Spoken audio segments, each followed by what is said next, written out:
At ito'y usapang impeachment, usapang politika at lahat-lahat ng pwedeng pag-usapan. Thank you, Kuya Boy. There are things that are urgent, there are things that are important. But I think for our nation, especially accountability ang pinag-uusapan. Masyado tong importante na hindi natin to himayin. Gusto ko dito umpisahan. Pumasok ang ombudsman. He ordered the Vice President to answer the complaint filed by the House. Ano ang iyong reaksyon tungkol dito? It's good. Because both the American Constitution and the Filipino Constitution, which halos lahat ng konstitusyon natin o lahat ng konstitusyon natin ay inspired ng American Constitution, is really based on accountability. In fact, some would say distrust, di ba?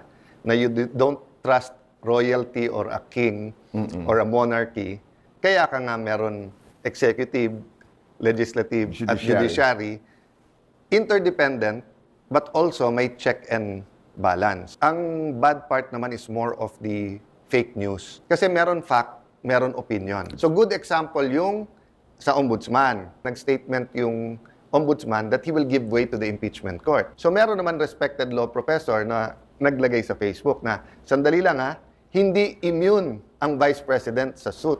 So pwedeng tumuloy yung ombudsman. So all of these are opinions, kaya fair game. But, alimbawa, Kuya Boy, yung nagsasabing hindi pwedeng i-dismiss ng impeachment or ng trial court ang impeachment complaint, di ba? That's not an opinion. It's a fact that you can dismiss it, you can hear it. And when you hear it, you can acquit or you can convict. Why can you dismiss? Ang unang titignan ng korte, yung jurisdiction. So ngayon, may jurisdiction ba o hindi? Opinion ulit yon. So naghahalo-halo ngayon lahat, Kuya Boy, yung facts at saka kaya maraming fake news ngayon. Maraming nagsasabing, hindi pwede yan. So that's why it gets confusing. Remember, Kuya Boy, we haven't had an impeachment na final mo not only on the last day of the session nung Senado, but also in the middle of an election. Alam naman natin ang Pilipino, pag 3 years before, pag midterm, ang iniisip na 2028. O, alam naman natin nung inaresto at dinala sa Hague ang dating Pangulo, lalong naging emotional na ngayon. So after that, and then may impeachment.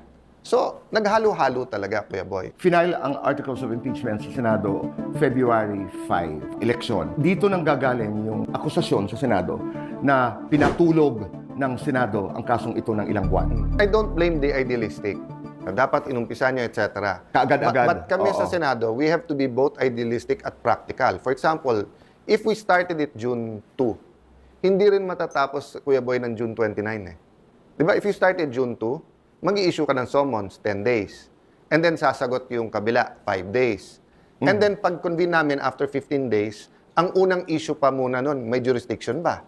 Kasi sinasabi nga ng Vice President Duterte na mahigit isa ang final in 1 year. In 1 year. By that time, issue naman tatawid ba to sa 20? In the meantime, ilan napaka-importanting national legislation, mga bills, na mabibinbin. So you needed January 2 to January 10 para pagtuunan ng pansin yung mga nakabinbin na mga bills. Clear kasi sa akin, Kuya Boy, na yun yung intention, but grabe yung reaction ng media at ng maraming tao. Na dinidelay. So, nung 9, pumasok ngayon si Senate Minority Leader Coco Pimentel at si Deputy Minority Leader Sen Risa because nakita nila may ano tayo, may public clamor, meron ano. So, ngayon na to. Diba? But whether we started on 2, 10, or 11, talagang after SONA talaga ang uupo talaga yung impeachment court eh. Okay. Ang debate doon ng ibang mga tao ay, basta makita lang namin na you were paying attention to the impeachment, priority nyo ang impeachment case. I think that became very, very emotional. Hindi pwedeng hindi mag-multitask ang Senado. Correct, I understand that. Congresswoman Laila De Lima raised a point about the ombudsman na while the Senate impeachment trial is happening, what if the ombudsman decides there is no probable cause and dismisses the case filed in the ombudsman? The former senator was also a former justice secretary. Alam niya naman to eh. Ang problema nga, inuuna niya yung politika eh. No? So, first of all, alam naman niya hindi tayo bound by what the ombudsman says. So, the ombudsman can say walang probable cause as far as anti-graft and corruption laws. But we can say sa impeachment court, she's guilty, if we find her guilty, and then yung penalty not only of removal, but pwede nang hindi tumakbo, di ba? On the other hand kasi, for example, sinabi ng ombudsman, may probable cause. Then people will say, see, she's being held accountable. Ang problema nun, Kuya Boy, matagal yun, abot pa ng Supreme Court. Pwede siyang tumakbo sa 2028. That's why nga, yung ilang political groups, mas gusto nila impeachment kasi mapagbabawal si VP Sara from running in 2028. Let's go to one of the most controversial statements of the Senate President na talagang pinag-usapan. Sabi niya, the Senate Impeachment Court can dismiss the case. Always part of the trial is to determine kung may jurisdiction. Okay. So yung jurisdiction na sinasabi natin dito, Alan, ay yung 1 year. Yung 1 year. Ban. So kung ang sasabihin, i-dismiss kasi wala namang ebidensya, we can do it but we shouldn't, ma-overturn kami ng Supreme Court. Okay. So kung ang ginawa ni Senator Bato or any senator, no, I think most of us here believe na pampolitika lang to. I don't even need to see the evidence. We should dismiss. Then, halimbawa, majority dismissed. Then you can go up to the Supreme Court. Hindi mo man lang trinay Di ba? Okay. But for example, Kuya Boy, no, you said na the person you brought the impeachment case against is not an impeachable officer. So we dismissed it based on jurisdiction. Wala kaming jurisdiction, hindi impeachable officer yan. No? I'm not talking about now the Duterte. If you disagree with me, you go to the Supreme Court. But we can dismiss. So that's why I'm saying na masyadong maselan. So maselan tong issue about yung one year. Kasi Kuya Boy, nangyari na in the past yan. Both sides, nangyari na halimbawa yung unang final na mas malakas, meron magpa-file ng kasunod-sunod. Meron din naman makikipag-unahan.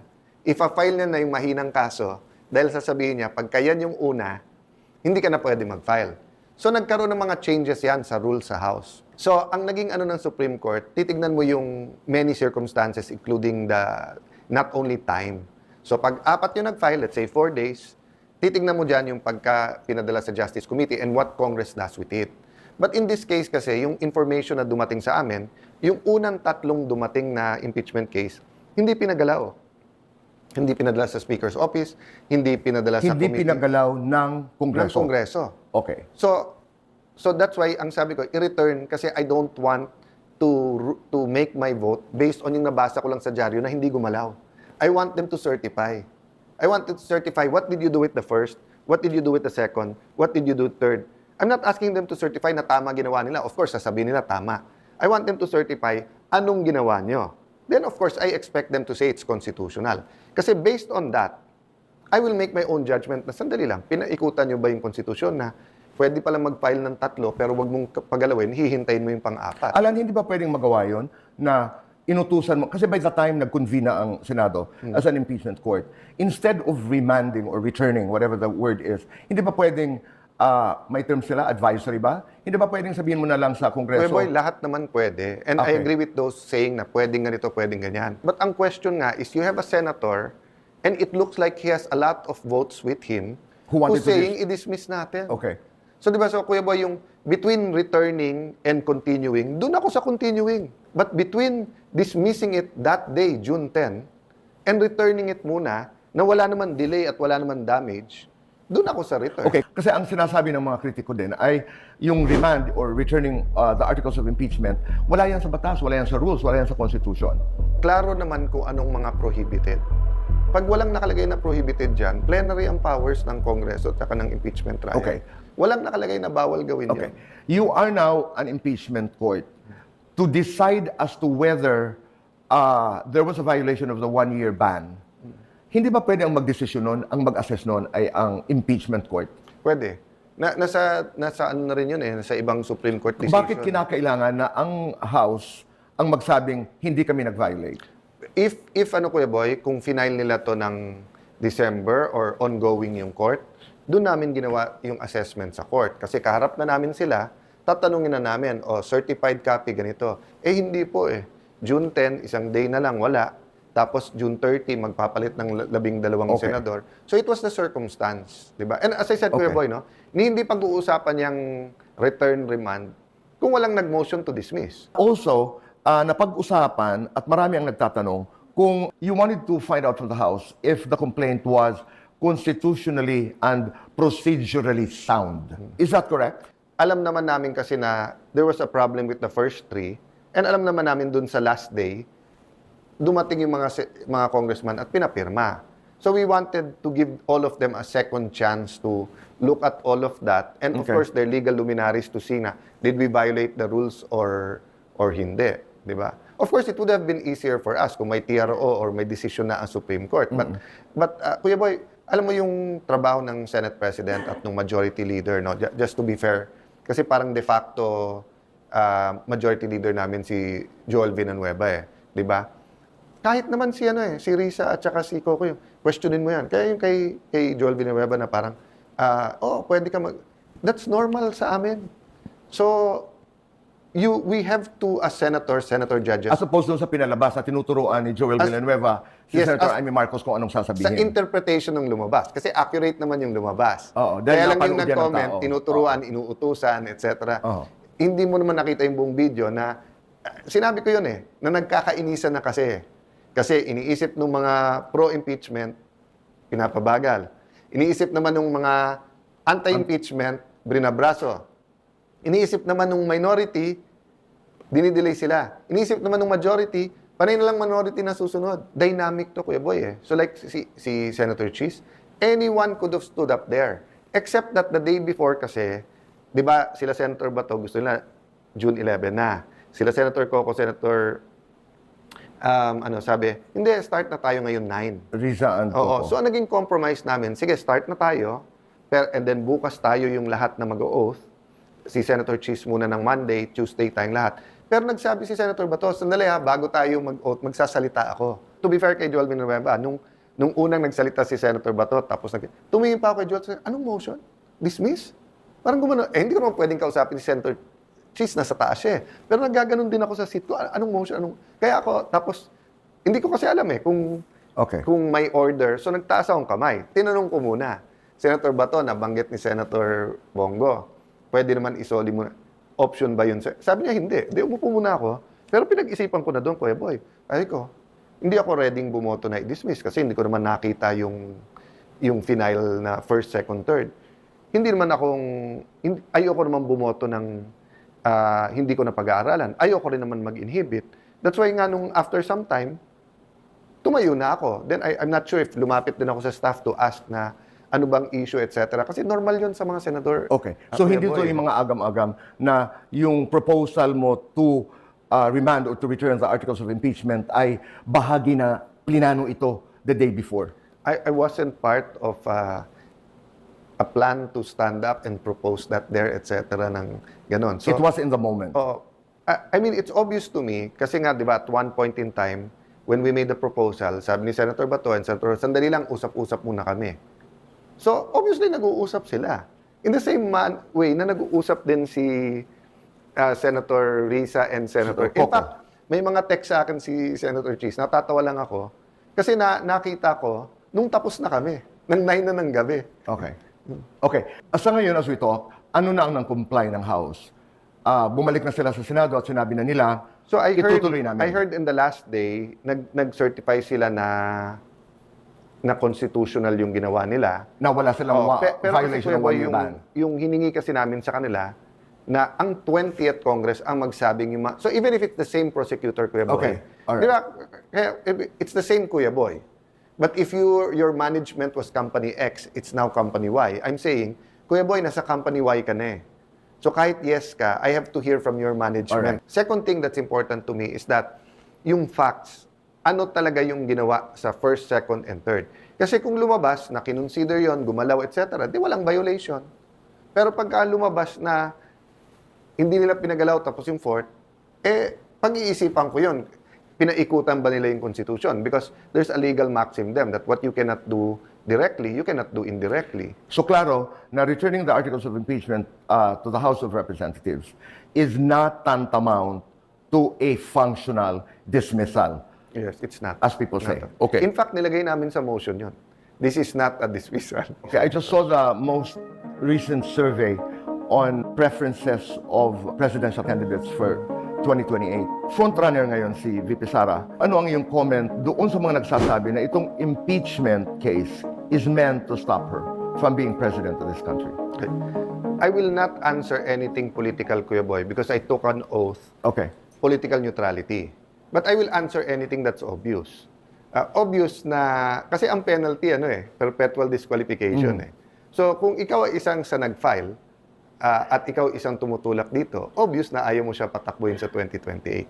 But it would be unfair to say that that's the only reason. Kasi there are people who there are groups in the country na walang pakialam kung sino nakaupo, will always hold you accountable. So meron din ganun. So ang hirap i-generalize. Fast forward tayo, end of impeachment. As a senator judge, you make your judgment. Sigurado kang may sektor na magsasabing it's a travesty, it's a mockery Either of way, justice. Kuya Boy. Either way, di ba? You're aware of this. Yeah. Pero sa iyong estimation, Alan, gaano kalaki ang tiwala ng taong bayan sa Senado as an impeachment court? Siguro po yun ang lamang namin mga third at fourth term na may konting wisdom na dulot both ng experience and yung personal journey namin. Of course, how God dealt with us during that time. Kasi Kuya Boy, ganyan na ganyan nung kay President Erap, he was very popular. Kay President GMA, 50-50 nung una, tapos naging unpopular. Nung nag-Blue Ribbon Committee kami kay Vice President Binay, the first month, etc., grabe popularity niya, kami sinisisi. But later on na lang, it's history that will judge. So, we have to take the heat kung ano man ang feeling at kung mahahati man ang bansa. But if you do the right thing, the judgment will come much later. You've been very visible as a Christian leader, grounded on morals and values. How will this play into your judgment as a judge? I'm happy you said that, Kuya Boy, kasi marami din nag-misinterpret nung isang hearing, ICC hearing, nung sinabi ko, di ba, na I am an ambassador of Christ. Let me tell you that context. That context is simple. All of us, whether Catholics, evangelical, whether conservative, whether liberal sa mga churches natin, basta Christian tayo, yun ang nakalagay sa Bible, you're an ambassador. Galing ako sa DFA naging Secretary of Foreign Affairs. So, doon ko natutunan na, pag ikaw ambassador, wala kang say, wala kang opinion. Kung ano opinion ng bansa mo, yun. Okay, having said that, Kuya Boy, as a Christian, you're given principles. Diba? Principles about justice, about integrity. If you ask me how does it come to play, simple lang. Yung judgment ko shouldn't be done on politics. It should be on biblical principles. So is that pakikialam ng religion? Hindi. Kasi wala namang pare, wala namang pastor, wala namang nagsasabi sa akin, vote yes or no, or ganito or ganyan. It's just basic principles of truth, integrity, justice, accountability. Di ba? Okay. Sa nagdaang 2025 elections, nakita ng kaumbayan at ng mga politiko kung gaano kalaki pa rin ang influence ni former President Duterte. Ang mga sinuportahan niyang mga kandidato ay napakarami ang nanalo. Some would say, Alan, that political pragmatism dictates that some senators, not all, may tiptoe around the vice president, lalo na yung may mga plano. Pero the short question there is, marami ba, meron bang mga senador na takot sa mga Duterte? What I can say is, Kuya Boy, I think it will be hypocrisy and parang imposible naman kung sasabihin natin, hindi nag-factor in na walang lahat political yan. consideration. Whether ikaw ay nasa media, whether ikaw nasa politika, whether ikaw nasa business. By the way, Kuya Boy, in the middle of the campaign, syempre, binabantayan ko yung campaign ng ate ko. Ako naman ang mas political in terms of elections, di ba? May kausap ako na sinabi nga niya na I didn't see the study, but sinabi niya, like any other president, President Duterte retired as one of the highest, but like any other president, over time naman, yung core support mo na doon, pero no. Pero yung talaga, nung inaresto, hindi lang talaga umano yung support, pati yung emosyon. So like ako, nakipagkwentuhan ako sa staff ko, may isang staff na sinabi niya sa akin, Sir ha, alam mo naman ako, sumama ako sa'yo. Eto ng 2023. Sir, hindi naman ako Duterte. Pero sir, nung nahuli, sir, I don't know if he said naiyak o naluha siya. So I mean, Kuya Boy, don't tell me to anyone, no? So for example, babalik na rin ko naman, di ba? Doon ba kila Senator Risa, kila Mayor ngayon Lenny, former Vice President Lenny, doon ba kila Senator Kiko and the rest? hindi ba factor ngayon na may resurgence din sila, na maganda yung suporta nila this last election, na marami nang tumitira kay Duterte. So politics goes both ways, di ba? Alright. Uling katanungan. Senator Bongo was quoted to have said na, I know you know the context.